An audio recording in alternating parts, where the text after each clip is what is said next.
ನಮಸ್ಕಾರ. ಬನ್ನಿ, ಇವತ್ತು ನಾವು ಒಂದು ಕಳೆದು ಹೋದ ಮಹಾನಗರದ ಕಥೆಯನ್ನ ಕೇಳೋಣ. ಎಂಥ ನಗರ ಅಂದ್ರೆ ಅಲ್ಲಿನ ಪ್ರತಿಯೊಂದು ಕಲ್ಲು ಒಂದೊಂದು ಕಥೆ ಹೇಳುತ್ತೆ. ಇದು ಕೇವಲ ಒಂದು ಸಾಮ್ರಾಜ್ಯದ ಇತಿಹಾಸ ಅಷ್ಟೇ ಅಲ್ಲ, ಇದು ವಿಜಯನಗರ ಅನ್ನೋ ಒಂದು ಅದ್ಭುತ ರಾಜಧಾನಿಯ ಆತ್ಮದ ಪರಿಚಯ. 16ನೇ ಶತಮಾನದ ಶುರುವಿನಲ್ಲಿ ಡೊಮಿಂಗೋ ಪೇಸ್ ಅನ್ನೋ ಪೋರ್ಚುಗೀಸ್ ಪ್ರವಾಸಿ ವಿಜಯನಗರಕ್ಕೆ ಬಂದಿದ್ದ. ಯುರೋಪಿನ ದೊಡ್ಡ ದೊಡ್ಡ ನಗರಗಳನ್ನೆಲ್ಲ ನೋಡಿದ್ದ. ಆತನಿಗೆ ಈ ನಗರ ಪ್ರಪಂಚದಲ್ಲೇ ಬೆಸ್ಟ್ ಅಂತ ಅನಿಸಿತು.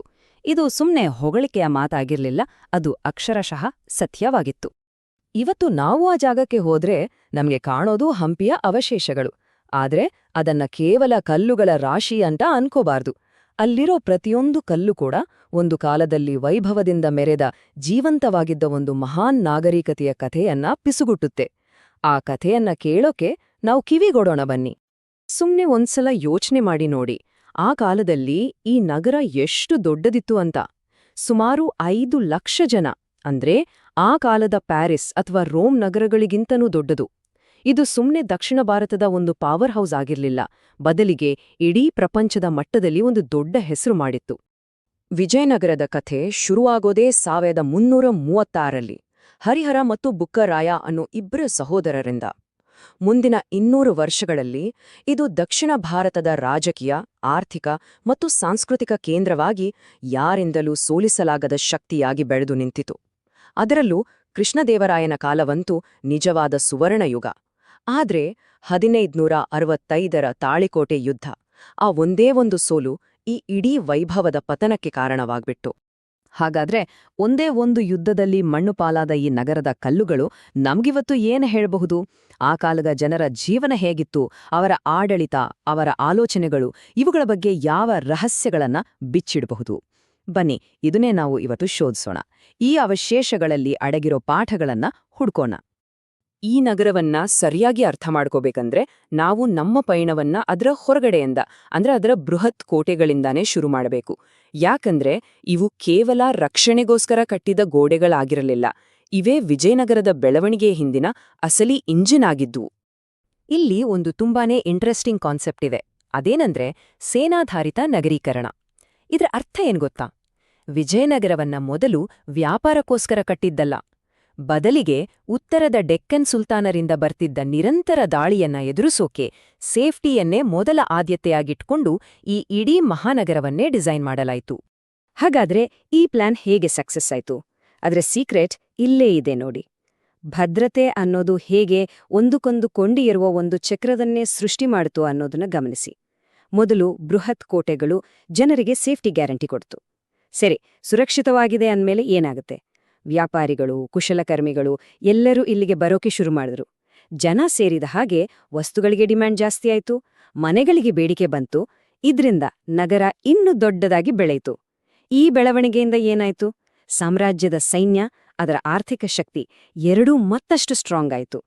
ಅಂದ್ರೆ ನೋಡಿ, ಭದ್ರತೆ ಅನ್ನೋ ಒಂದೇ ಒಂದು ಅಂಶ ಇಡೀ ಅಭಿವೃದ್ಧಿಗೆ ಅಡಿಪಾಯವಾಯಿತು. ಸರಿ, ಈಗ ಆ ದೊಡ್ಡ ಕೋಟೆಯ ಗೋಡೆಗಳ ಒಳಗೆ ಹೋಗಿ ಅಲ್ಲಿನ ಪ್ರಪಂಚ ಹೇಗಿತ್ತು ಅಂತ ನೋಡೋಣ ಬನ್ನಿ. ಇಲ್ಲಿ ಸಾಮ್ರಾಜ್ಯದ ಆರ್ಥಿಕತೆಯ ಜೀವನಾಡಿಯಾಗಿದ್ದ ಗಿಜಿಗುಡುವ ಬಣ್ಣ ಬಣ್ಣದ ಮಾರುಕಟ್ಟೆಗಳು ನಮ್ಮನ್ನ ಸ್ವಾಗತಿಸ್ತವೆ. ವಿಜಯನಗರದ ಮಾರ್ಕೆಟ್ಗಳು ಎಷ್ಟು ವ್ಯವಸ್ಥಿತವಾಗಿದ್ವಂದ್ರೆ ಒಂದೊಂದು ವಸ್ತುವಿಗೂ ಒಂದೊಂದು ಪ್ರತ್ಯೇಕ ಬೀದಿನೇ ಇತ್ತು. ಇಲ್ಲಿಗೆ ನಮ್ ದೇಶದಿಂದ ಮಾತ್ರ ಅಲ್ಲ, ದೂರದ ಅರೇಬಿಯಾ, ಪರ್ಷಿಯಾದಿಂದೆಲ್ಲ ವ್ಯಾಪಾರಿಗಳು ಬರ್ತಿದ್ರು. ಅಷ್ಟೇ ಅಲ್ಲ, ನಗರಂ ಅಂತ ಕರೆಯಲ್ಪಡುತ್ತಿದ್ದ ವ್ಯಾಪಾರಿ ಸಂಘಗಳು ಎಷ್ಟು ಪವರ್ಫುಲ್ ಆಗಿದ್ವಂದ್ರೆ ಅವರೇ ನಗರದ ಡೆವಲಪರ್ಗಳ ತರ ಕೆಲಸ ಮಾಡ್ತಿದ್ರು. ಹಾಗಾದ್ರೆ ವಿಜಯನಗರದ ವ್ಯಾಪಾರದ ಶಕ್ತಿ ಏನಿತ್ತು ನೋಡಿ? ಅವರು ಜವಳಿ, ಮಸಾಲೆ, ವಜ್ರಗಳನ್ನೆಲ್ಲ ಇಡೀ ಜಗತ್ತಿಗೆ ಮಾರಾಟ ಮಾಡ್ತಿದ್ರು. ಅದಕ್ಕೆ ಪ್ರತಿಯಾಗಿ ತಮ್ಮ ಸೈನ್ಯಕ್ಕೆ ಅತ್ಯಂತ ಅವಶ್ಯಕವಾಗಿದ್ದ ಅರೇಬಿಯನ್ ಕುದುರೆಗಳು ಮತ್ತು ಮುತ್ತು, ರೇಷ್ಮೆ ಅಂತ ಐಷಾರಾಮಿ ವಸ್ತುಗಳನ್ನ ಆಮದು ಮಾಡ್ಕೊಳ್ತಿದ್ರು. ಈ ವ್ಯಾಪಾರವೇ ಅವರ ಶ್ರೀಮಂತಿಕೆಗೆ ಮತ್ತು ಸೈನ್ಯದ ಬಲಕ್ಕೆ ಮೂಲ ಕಾರಣವಾಗಿತ್ತು. ಈಗ ವಿಜಯನಗರದ ಮತ್ತೊಂದು ಪ್ರಮುಖ ಶಕ್ತಿಯ ಮೂಲದ ಕಡೆಗೆ ಗಮನಹರಿಸೋಣ. ಇದು ತುಂಬಾ ವಿಶಿಷ್ಟವಾದದ್ದು. ಇಲ್ಲಿನ ಧಾರ್ಮಿಕ ಸಂಸ್ಥೆಗಳು, ಅಂದರೆ ದೇವಸ್ಥಾನಗಳು, ಎಷ್ಟು ಪ್ರಬಲವಾದ ಆರ್ಥಿಕ ಪಾತ್ರವನ್ನು ವಹಿಸ್ತಿದ್ವು ಅನ್ನೋದನ್ನ ನೋಡೋಣ. ಇದು ನಿಜಕ್ಕೂ ಒಂದು ಕ್ರಾಂತಿಕಾರಿ ಐಡಿಯಾ. ವಿಜಯನಗರದಲ್ಲಿ ದೇವಸ್ಥಾನಗಳು ಬರೀ ಪೂಜೆ ಪುನಸ್ಕಾರದ ಜಾಗ ಆಗಿರ್ಲಿಲ್ಲ, ಅವು ಇಡೀ ಸಾಮ್ರಾಜ್ಯದ ಆರ್ಥಿಕತೆಯ ಬೆನ್ನೆಲುಬಾಗಿದ್ವು. ಸರಳವಾಗಿ ಹೇಳಬೇಕು ಅಂದ್ರೆ ಅವು ಆ ಕಾಲದ ದೊಡ್ಡ ದೊಡ್ಡ ಕಾರ್ಪೊರೇಟ್ ಕಂಪನಿಗಳ ತರ, ಬ್ಯಾಂಕ್ಗಳ ತರ ಕೆಲಸ ಮಾಡ್ತಿದ್ವು. ಈ ದೇವಸ್ಥಾನಗಳ ಆರ್ಥಿಕತೆ ಹೇಗಿತ್ತು ಅಂತ ಇಲ್ಲಿ ಸ್ಪಷ್ಟವಾಗಿ ನೋಡ್ಬೋದು. ಸಾವಿರಾರು ಎಕರೆ ಕೃಷಿ ಭೂಮಿ ಇವುಗಳ ಒಡೆತನದಲ್ಲಿತ್ತು. ಭಕ್ತರಿಂದ ಬರೋ ದೇಣಿಗೆಯನ್ನೇ ಬಂಡವಾಳವಾಗಿ ಇಟ್ಕೊಂಡು ಬ್ಯಾಂಕ್ಗಳ ತರ ಸಾಲ ಕೊಡ್ತಿದ್ವು. ಅಷ್ಟೇ ಅಲ್ಲ, ಸಾವಿರಾರು ಜನರಿಗೆ ಉದ್ಯೋಗ ನೀಡ್ತಿದ್ವು. ಹಬ್ಬ ಹರಿದಿನಗಳು ಬಂತು ಅಂದ್ರೆ ಸಾಕು, ಇಡೀ ನಗರದ ಎಕಾನಮಿಗೆ ದೊಡ್ಡ ಬೂಸ್ಟ್ ಸಿಕ್ತಿತ್ತು. ಈಗ ನಗರದ ಹೃದಯ ಭಾಗಕ್ಕೆ ಬರೋಣ. ಇಲ್ಲಿ ಒಂದು ಮುಖ್ಯ ಪ್ರಶ್ನೆ ಏಳುತ್ತೆ. ಒಂದು ಅರೆ ಶುಷ್ಕ ಪ್ರದೇಶದಲ್ಲಿ, ಅಂದ್ರೆ ನೀರು ಕಡಿಮೆ ಇರೋ ಜಾಗದಲ್ಲಿ, ಸುಮಾರು 5 ಲಕ್ಷ ಜನರಿಗೆ ರಾಜರು ಹೇಗೆ ನೀರು ಮತ್ತು ಆಹಾರವನ್ನ ಒದಗಿಸುತ್ತಿದ್ರು? 17ಕ್ಕೂ ಹೆಚ್ಚು. ಇದು ಕೇವಲ ಕರ್ನಾಟಕದ ಭಾಗದಲ್ಲಿ ವಿಜಯನಗರದ ಅರಸರು ಕಟ್ಟಿಸಿದ ದೊಡ್ಡ ನೀರಾವರಿ ಕಾಲುವೆಗಳ ಸಂಖ್ಯೆ. ಇದು ಅವರ ಇಂಜಿನಿಯರಿಂಗ್ ಜ್ಞಾನಕ್ಕೆ ಮತ್ತು ಜನರ ಮೇಲಿದ್ದ ಕಾಳಜಿಗೆ ಒಂದು ಅದ್ಭುತ ಉದಾಹರಣೆ. ಇದು ಕೇವಲ ಊಹೆ ಅಲ್ಲ. ರಾಯಕಾಲುವೆಯಂತಹ ರಚನೆಗಳು, ಅಲ್ಲಿ ಸಿಕ್ಕಿರೋ ಹಳೆಗನ್ನಡ ಶಾಸನಗಳು, ಇವೆಲ್ಲವೂ ಆ ಕಾಲದ ಅತ್ಯಾಧುನಿಕ ವಾಟರ್ ಮ್ಯಾನೇಜ್ಮೆಂಟ್ ಸಿಸ್ಟಮ್ಗೆ ನೇರ ಸಾಕ್ಷಿಗಳಾಗಿ ಇವತ್ತಿಗೂ ನಿಂತಿವೆ. ಈ ಅದ್ಭುತ ತಂತ್ರಜ್ಞಾನವೇ ಆ ಬೃಹತ್ ನಗರದ ಜೀವನ ನಾಡಿಯಾಗಿತ್ತು. ನಮ್ಮ ಈ ಪಯಣದ ಕೊನೆಯ ಹಂತಕ್ಕೆ ಬಂದಿದ್ದೇವೆ. ಈ ಅವಿಶೇಷಗಳಿಂದ ನಾವು ಕಲಿಯಬೇಕಾದ ಶಾಶ್ವತ ಪಾಠಗಳ ಬಗ್ಗೆ ಒಂದು ಕ್ಷಣ ಯೋಚನೆ ಮಾಡೋಣ. ಹಾಗಾದ್ರೆ ವಿಜಯನಗರದ ಯಶಸ್ಸಿನ ಸೀಕ್ರೆಟ್ ಏನು ಅಂತ ನಮ್ಗೀಗ ಸ್ಪಷ್ಟವಾಗಿದೆ ಅಲ್ವಾ? ಅದು ಸಮಾಜದ 3 ಮುಖ್ಯ ಪಿಲ್ಲರ್ಗಳು: ಮಿಲಿಟರಿ ಶಕ್ತಿ, ವ್ಯಾಪಾರದಲ್ಲಿನ ಬುದ್ಧಿವಂತಿಕೆ ಮತ್ತು ದೇವಸ್ಥಾನಗಳ ಆರ್ಥಿಕ ಬಲ. ಈ 3 ಒಟ್ಟಿಗೆ ಸೇರಿಸಿದ್ದು.